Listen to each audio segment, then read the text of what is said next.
Good morning, students. In our last class, we discussed about that there are three important human resources that works for an educational institution that we can find in an educational institution. There are teachers, students, and other employees, or we can say office staff or teaching staff.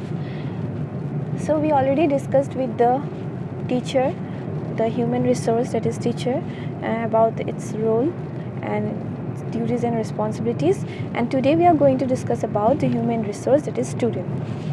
Here you can see a person that attending an educational institution or enrolled in an educational program, or any individual of a bookish, thoughtful or studious bent is called student. So here you can able to know about the meaning of student. Now according to everyone knows that those individuals for whom the instruction, the educational material, teaching learning material is provided in an educational institution can be considered as student.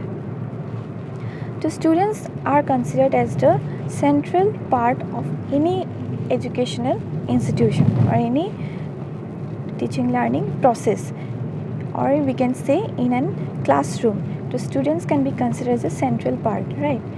Without student, education institution can't run. Likewise, without teacher also education institution can't run. So for that, both teacher and student can be considered as the human resource of educational institution, right? Like that, on the basis of students, the school organization and administration are prepared and directed.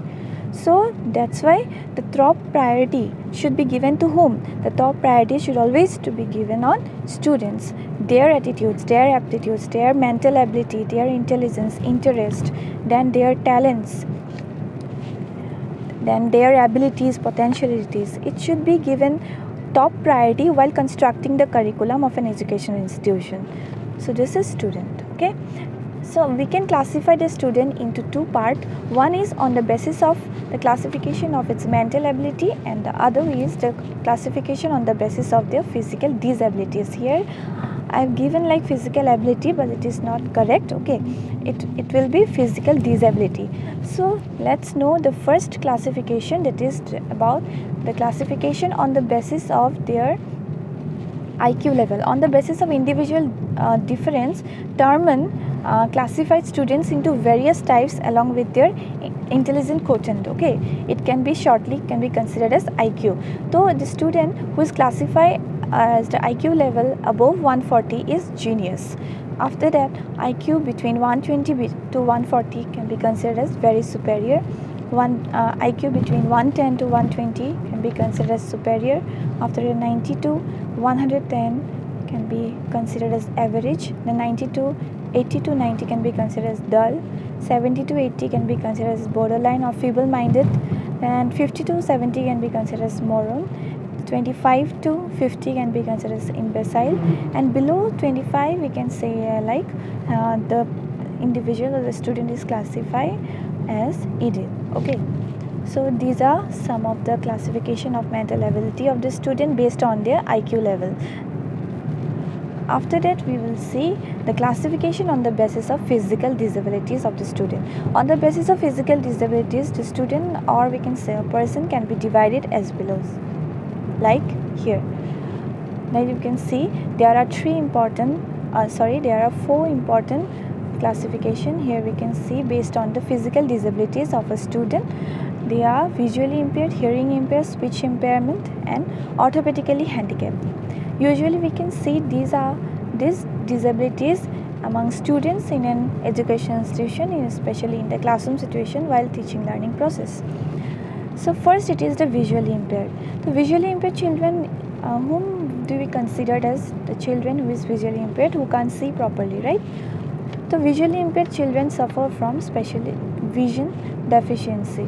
Especially visually impaired can be considered as two important parts. One is some are totally blind and some are nearly blind, or we can see partially sighted. That means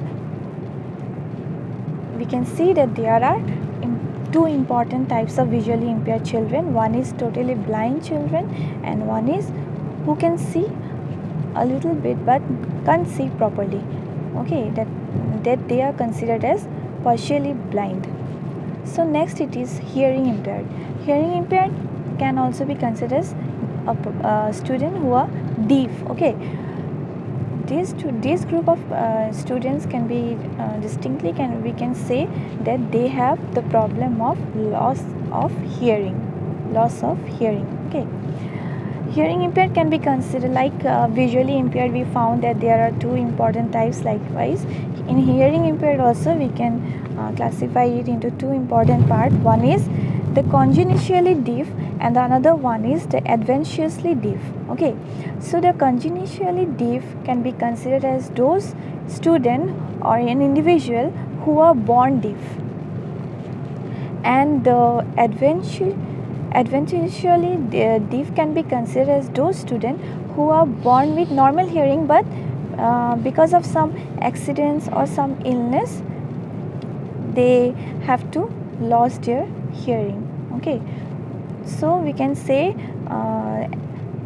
adventitiously deaf students are those students who are born with normal hearing but in whom the sense of hearing become non-functional later through because of some kind of illness or if he or she met with an accident.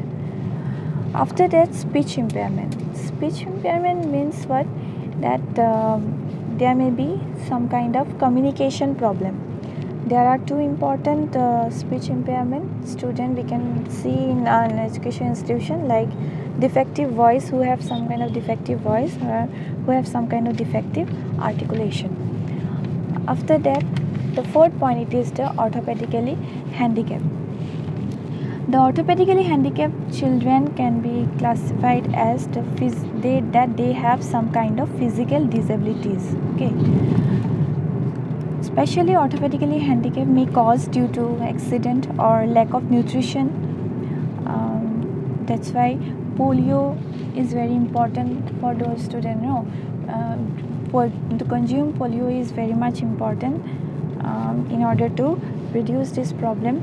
And that's why lack of nutrition is one of the cause of this problem.